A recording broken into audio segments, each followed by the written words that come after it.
बिहार में मौजूदा दो गठबंधन हैं, एक एनडीए और दूसरा महागठबंधन। दोनों में सहजता और असहजता का माहौल लगातार रहा है।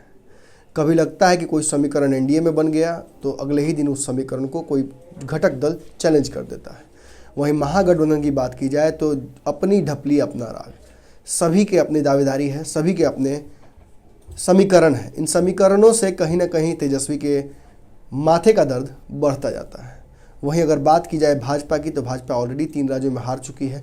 भाजपा के पास अब खोने के लिए बहुत कुछ है, क्योंकि इस चुनाव में मोदी लहर और मोदी सरकार की जो उपलब्धियां हैं वो सब दांव पर है।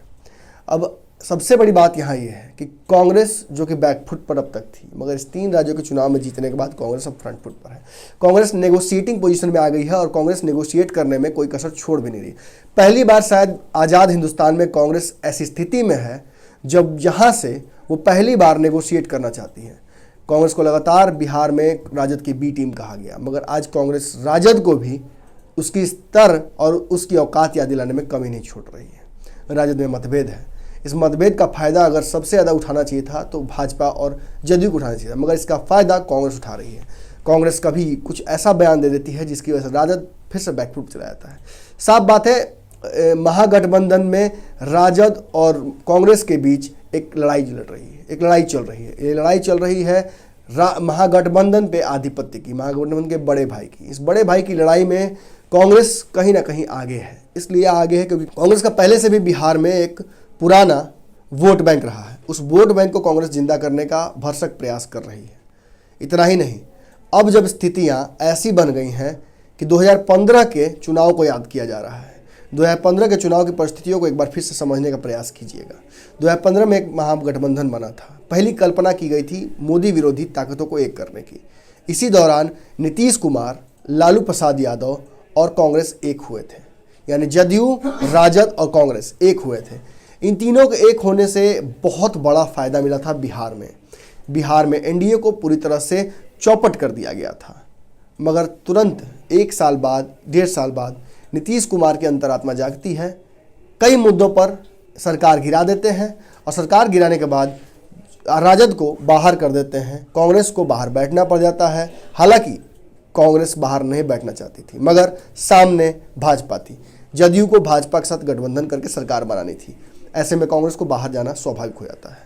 कांग्रेस ने जदयू के प्रति, नीतीश कुमार के प्रति अपने प्रेम को लगातार दिखाया है। भले ही नीतीश सरकार की कमियां निकालती रही है कांग्रेस, मगर दबे जुबान में ही कांग्रेस के कई नेता जैसे सदानंद सिंह हैं, अशोक चौधरी हैं, ये अपना प्यार नीतीश कुमार के प्रति दिखाते रहे। इतना ही नहीं, कुछ दिनों बाद जब प्रदेश अध्यक्ष के तौर पे अशोक चौधरी को हटाया गया कांग्रेस के बिहार के, तो उन्होंने अपने एक टीम बनाई। उस जो टीम उनकी कोर थी उसको लेकर वो जदयू में चले ही गए और नीतीश कुमार को अपना नेता मान लिया। अब इसके बाद कांग्रेस में एक बड़ी टूट हो गई। कांग्रेस का आधा जो कांग्रेस का अशोक चौधरी के पास था वो अब जदयू में है। इतना ही नहीं, जो नेता नहीं जा पाए उन्हें कहीं ना कहीं मन मसोट कर रहना पड़ा, क्योंकि उन्हें पता है कि अब संघर्ष लंबा है। अब चुनाव 2-3 साल बाद है। अगर 2-3 साल बाद चुनाव जीत कर वापस आते हैं तो फिर सत्ता मिलेगी, वरना एक लंबी दूरी बन जाती है। इस दूरी को लेकर संशय में पड़ गए थे सदानंद सिंह भी। सदानंद सिंह ने लगातार नीतीश कुमार को महागठबंधन में आने का न्योता दिया है।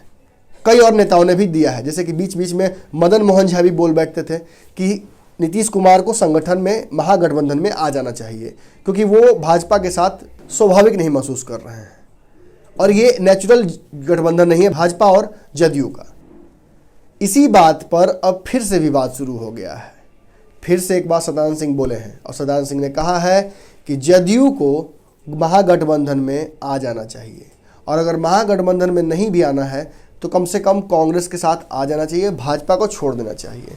अब ये नया विवाद क्यों शुरू हुआ है ये हमको बताते हैं। कुछ दिनों पहले भाजपा ने सदन में ट्रिपल तलाक विधेयक लाने की बात की। इस ट्रिपल तलाक विधेयक पर जदयू ने स्पष्ट तौर पर कह दिया कि उससे इस विधेयक से मतलब नहीं है, वो इस विधेयक के अगेंस्ट में ही वोट करेगी। अब गठबंधन बना हुआ है एनडीए का। अब गठबंधन के तहत एनडीए में जदयू है। इसके बावजूद जदयू अगर निगेटिव वोटिंग करती है बीजेपी के लाए हुए विधेयक के खिलाफ, तो फिर कहीं ना कहीं ये गठबंधन पर एक दाग लगता है, गठबंधन पर एक घात होता है। इसे लेकर जदयू जितना स्वाभाविक है उतना ही भाजपा इससे अस्वाभाविक महसूस करेगा। भाजपा चाहता है कि जो गठबंधन हुआ है जदयू और भाजपा के बीच में ये लॉन्ग टर्म चले, कम से कम आने वाले दोनों चुनाव तक चले।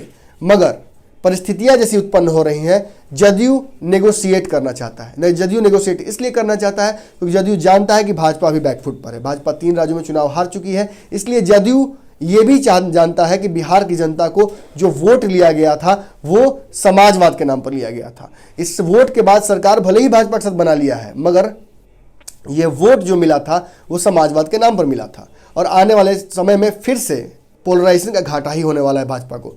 जदयू चाहती है कि जो फायदा है ये समाजवाद का उसे मिले, इसीलिए मुस्लिम वोटर्स को रिझाने के लिए वो विधेयक के अगेंस्ट वोट करना चाहती है।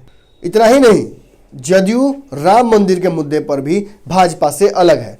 राम मंदिर के मुद्दे पर बस जदयू ही नहीं, चिराग पासवान और एलजेपी भी बीजेपी से अलग राय रखती है।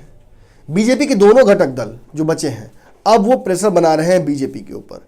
बीजेपी के से साफ कह रहे हैं कि अगर विकास को लेकर अगर आपका गठबंधन चलता है तो ठीक है, वरना इन मुद्दों पर हमें अपना वोट नहीं गंवाना है। भाजपा के पास अब आगे कुआं पीछे खाई हो गया है। भाजपा चाह कर भी कुछ नहीं बोल पा रही। इतने बड़े बड़े बयान आ रहे हैं, कभी चिराग पासवान बोल रहे हैं, कभी वशिष्ठ नारायण बोल रहे हैं। ऐसे में जदयू एक ऐसी स्थिति में पहुंच जाता है जहां से वो भाजपा को डोमिनेट कर रहा है और भाजपा यही नहीं चाहती है। जब सुशील मोदी से पूछा जाता है कि ट्रिपल तलाक और राम मंदिर के मुद्दे पर आपके घटक दल भी आपका समर्थन नहीं कर रहे हैं, तो वो कहते हैं हमारा जो गठबंधन है वो विकास के मुद्दे पर है। ये साबित करता है कि कहीं ना कहीं भाजपा बैकफुट पर है और भाजपा इस समय नेगोशिएट नहीं कर सकती है। इसीलिए सीटों के बंटवारे में भी भाजपा ने फूक फूक का कदम रखा है। पहले ही रालोसपा अलग हो गई, जीतन राम मांझी भी अलग हो गए। अब कांग्रेस डोरे डाल रही है नीतीश कुमार पर, और नीतीश कुमार पर डोरे ही नहीं डाल रही है, कांग्रेस भी जानती है। कांग्रेस भी राजद के साथ नहीं रहना चाहती है, ये स्पष्ट हो चुका है। कांग्रेस राजद के साथ नहीं रहना चाहती है। कांग्रेस चाहती है कि एक थर्ड फ्रंट बने जिसमें कांग्रेस और जदयू और उसके साथ साथ जो एक स्वभाव के दल हैं रालोसपा वगैरह, वो एक जगह आ जाए, क्योंकि रालोसपा पर भी कांग्रेस डोरे डाल रही है।